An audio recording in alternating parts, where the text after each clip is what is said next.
अस्सलाम वालेकुम। इटली में हमारा एडमिशन हो जाता है, वीज़ा लग जाता है। दो अहम सवालात हमारे जहन में लाजमी आते हैं। नंबर एक, हमने जब इटली ट्रेवल करना है तो हमारे पास कितनी अमाउंट पास होनी चाहिए ताकि हमारा 1-1.5 महीना आराम से गुजर सके, और हमारा पहला स्टाइपेंड कब हमें मिलेगा। ये दो सवालात की जवाब जानने के लिए वीडियो को आखिर तक लाजमी देखिएगा। अगर आप मेरे चैनल पर न्यू हैं तो चैनल को लाजमी सब्सक्राइब कर दीजिएगा ताकि आपको सारी अपडेट्स मिलती रह सकें। जब वीज़ा हमारा लग जाता है और हमने इटली ट्रैवल करना होता है, जो मेरी पर्सनल सजेशन है कि हमारे पास 1500 यूरोज़ का बैकअप होना चाहिए। उसकी वजह यह है कि लेट सपोज़ मैं एक ऐसे शहर में जा रहा हूँ जहाँ पे एवरेज रूम का रेंट आता है 250 यूरोज़।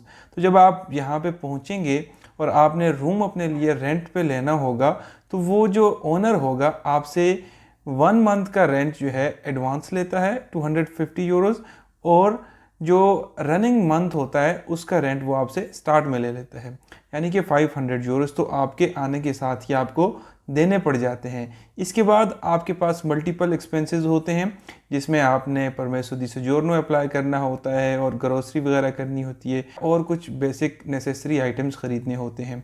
तो वो सारी चीज़ें हमें इतना बैकअप हमारे पास होना चाहिए कि हमारा 1 से 1.5 महीना गुजर सके। अब आते हैं दूसरे सवाल की तरफ कि हमें पहला स्टाइपेंड कब मिलता है। जब आप आके इटली के अंदर ज्वाइनिंग देते हैं अपनी यूनिवर्सिटी के, तो आपकी जो डिग्री की टाइमिंग है वो स्टार्ट हो जाती है उस डेट से। फिर ऐसे होता है कि यहाँ पे इटली के अंदर फॉर एग्ज़ाम्पल मेरी यूनिवर्सिटी है वो 25th ऑफ एवरी मंथ को सैलरीज़ या स्टाइपेंड जो हैं वो ट्रांसफ़र कर देते हैं अकाउंट्स के अंदर।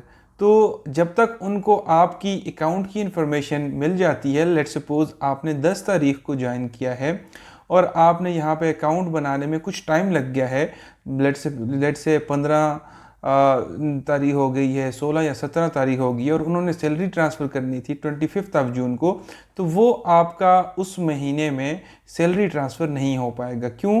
क्योंकि अगर उन्होंने 25 को सैलरी ट्रांसफ़र करनी है तो उनके पास अकाउंट की डिटेल्स पहुंच जानी चाहिए 10 तारीख तक किसी भी महीने की। तो इसलिए कोशिश ये करें कि आपके पास इतनी अमाउंट बैकअप में ज़रूर हो ताकि आपका 1 से 1.5 महीना आराम से गुजर सके।